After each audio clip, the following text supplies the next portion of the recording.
여러분 혹시 언어 습득 장치란 단어를 들어보신 적 있습니까? 어린아이의 머릿속에 있다가 일정 기간이 지나고 난 다음에 소멸되고 나면 언어를 효과적으로 습득할 수 없다는 그런 이론입니다.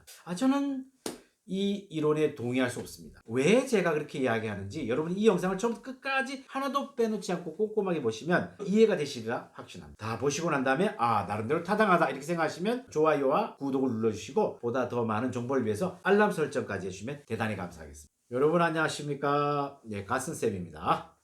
이 영어 영상을 시작하고 난 다음에 다른 영어 유튜브 선생님들을 이곳저곳 구경하고 다녔습니다. 훌륭하신 선생님 너무 많고요. 발음도 좋으시고 어떤 분은 문법도 잘 가르치시고 어떤 분은 원어민들이 가지고 있는 그 감 같은 거를 아주 상세하게 잘 설명합니다. 대단합니다. 많은 정보 아주 훌륭한 선생님들 넘쳐납니다. 배울 게 너무 많았습니다. 새로 나온 신조어라든지 표현들 이런 것도 많이 배웠습니다. 유익한 동영상들이 정말 많더라고요. 그런데 제가 보다 보니까 조금 이 부분에 대해서는 제가 언급을 하고 넘어가야 되겠다 그런 생각이 들더라고요. 언어 교육이나 교수님들이나 이런 분들은 이 내용을 잘 알고 계실 겁니다. 그 영어 유튜브 선생님들 중에서 꽤나 많은 분들이 이 이론을 완전히 기정사실화해서 이야기하시더라고요. 그게 뭐냐면 LAD라고 하는 겁니다. 영어로는 Language Acquisition Device, 언어 습득 장치라고 하는 것이죠. 이분들이 그냥 근거 없이 하는 말은 아니라는 걸 알고 있습니다. 노엄 첨스키라는 유명한 언어학자가 있습니다. 그분은 언어학뿐만 아니라 철학 분야, 논리학, 혁신적인 사회 운동가로서 많은 영향력을 미치고 있는 저도 아주 존경하는 훌륭한 분입니다. 그런데 이분이 이야기한 그 LAD라고 하는 이 언어 습득 장치에 대한 이론은요, 뇌과학적으로 증명되지 않았습니다. 실제로 우리 뇌내 피질 어느 지점에 어느 기간 동안에 있다가 어떻게 사라지고 그런 메커니즘이 전혀 밝혀진 게 없어요. 단지 잘 지켜보니까 어린애들 그 어떤 특정한 나이에 언어를 잘 습득하더라. 물론 또 다른 근거도 있어요. 결정적인 시기라고 하는 그 시기를 벗어나고 난 다음에 언어 습득을 잘 못하는 케이스들을 잘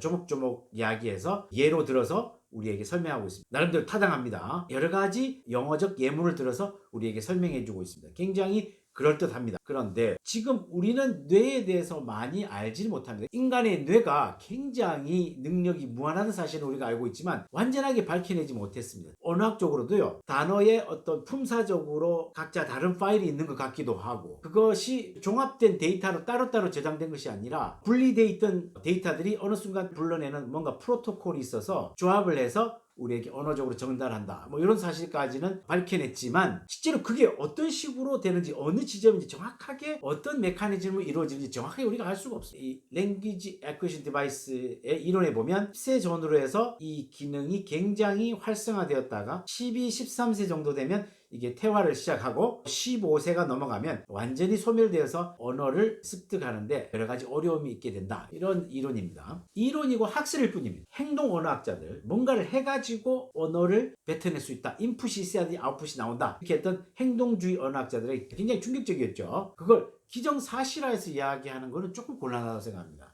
특정 기간에 감금되었다가 나중에 풀려났을 때 언어를 잘 효과적으로 습득하지 못하더라. 이런 증거라든지 언어 구조론 쪽으로도 설명하고 나름대로 타당한 근거들이 있습니다. 그렇지만 가설일 뿐이고 저는 이 LAD라고 하는 언어 습득 장치를 동의하지 못할 뿐만 아니라 굉장히 싫어하게 됐어요. 극단적으로 좀 이야기해 볼게요. LAD라는 이 학설이 우리나라의 많은 기러기 아빠들을 양산했다고 제가 극단적으로 말할 수 있습니다. 이것 때문에 문민정부 있지 않습니까? 김영삼 대통령 시절 때 세계화를 하자, 세계를 우리가 뻗어가야 된다 이렇게 해가지고 영어가 정말 필요하다, 영어 교육에 굉장히 큰 방점을 찍어가지고 정말 온 나라가 막 들끓었던 때가 있습니다.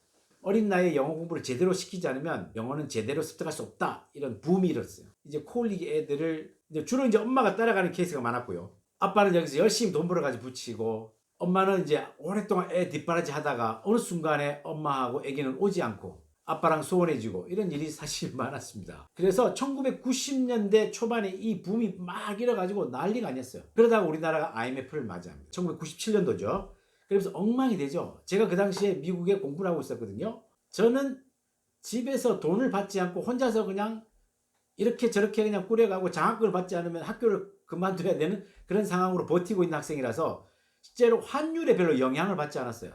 그런데 IMF가 찾아오자마자 유학생들이 굉장히 곤란한 상황이 벌어지고 실제로 본국 한국에서는 많은 사람들이 직장을 잃고 사람들이 죽어나가고 실제로 유학생들도 미국 내에서 자살한 학생들이 꽤나 있었습니다. 아주 심각한 상황이었죠. 어릴 때 조기 교육을 한답시고 너무 코올리게택하고 그리고 심지어 엄마 없이 가는 아이들도 있어요. 그러면 그 아주 민감한 시기에 받아야 될 엄마로부터의 사랑이라든지 케어 같은 걸 하나도 받지 못하게 되는 것이죠. 문제가 많아서 저는 실제로 미국에서 공부를 좀 하다가 돌아오는 리터니라고 하죠. 돌아온 학생들, 리터니들을 많이 가르쳤는데 여러 가지 문제가 많았습니다.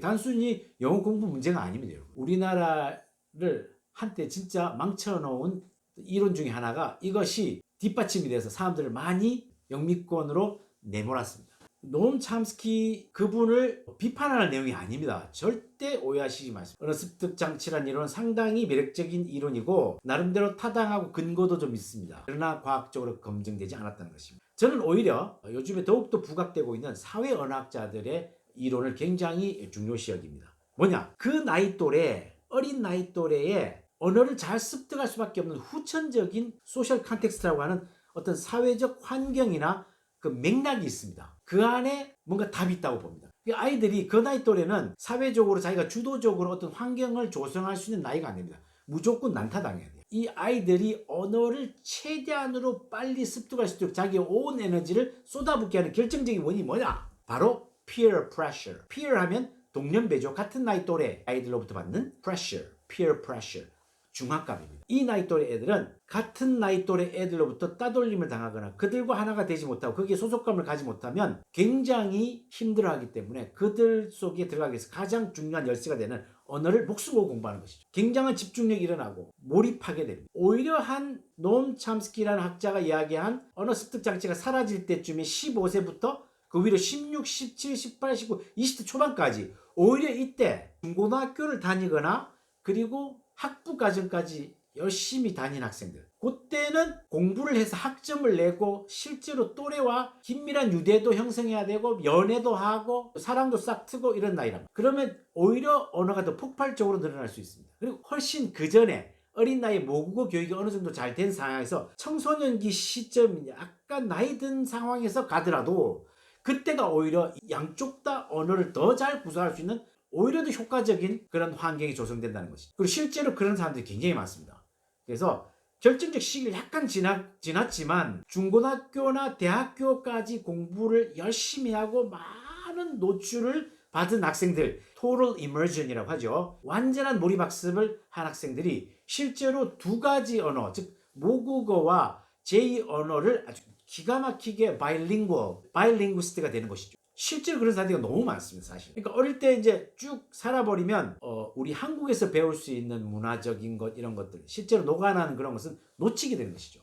그리고 그 어린 시기에 반드시 누려야 될 어머니의 사랑과 케어 이런 걸 놓칠 수도 있고요. 엄마로부터 하는 케어도 중요하지만 또 아빠를 통해서 받게 되는 또 다른 케어와 사랑은 또 놓치게 되는 것입니다. 교환 교수인 부모님을 따라서 외국에 한 1년에서 2년 갔다 온 학생들이 은근히 좋은 혜택을 받은 학생들이 많아요. 근데 그런 학생들조차도 중간에 잠시 갔다 왔을 때 노출량이 적어서 한국 생활에 다시 적응하는 힘든 경우도 많다는 거죠. 그래서 저는 이렇게 생각합니다. 일단 모국어 교육이 우선이다. 기회가 된다면 부모님의 슬하를 떠나서도 조금 그나마 자립할 수 있는 사춘기가 약간 지나서 간 젊은 시절도 굉장히 좋은 시기다. 이렇게 봅니다. 그리고 심지어 나이가 20세가 넘어서도 열심히 노력하고 학습과 그리고 습득할 수 있는 환경을 심지어 한국 내에서 몰입학습을 할 수 있는 상황을 만들어서 원어민 뺨치게 영어를 잘하는 그런 분들도 있습니다.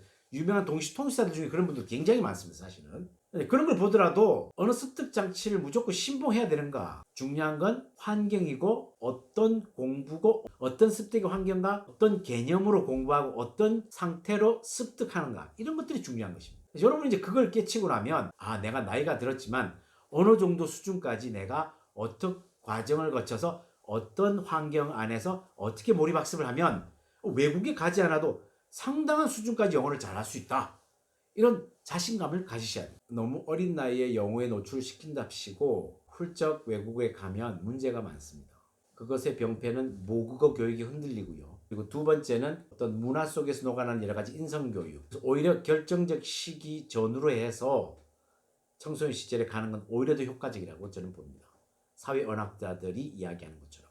어린 아이들은 이 상황을 사회적 컨텍스트를 자기가 알아서 통제하기 힘든 나이입니다. 그러니까 무조건 받아들이는 것이죠. 자기의 모국어가 힘을 잃어도 상관없을 정도로. 그래서 무조건 어린 나이에 가는 것은 좋지 않다라고 봅니다. 그래서 이제 앞으로 계속 이 언어 습득에 관해서 우리가 이야기할 텐데 실제로 언어 습득의 결정적 요인이 되는 것이 무엇인지, 어떻게 공부해야지 오히려 효과적으로 언어를 습득할 수 있는지, 또 외국어를 습득할 수 있는지, 이런 것을 같이 한번 이야기해 보도록 하겠습니다. 영어 공부가 안 돼서 힘들어하시는 분, 영어 습득이 원활하지 않으신 분들, 여러분 힘을 내시기 바랍니다.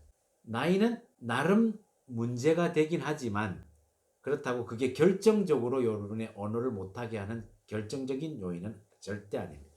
희망을 가지시기 바랍니다. 그러면 다음 시간까지 안녕히 계시기 바랍니다. 바이바이. 오 마이 갓. Rock on.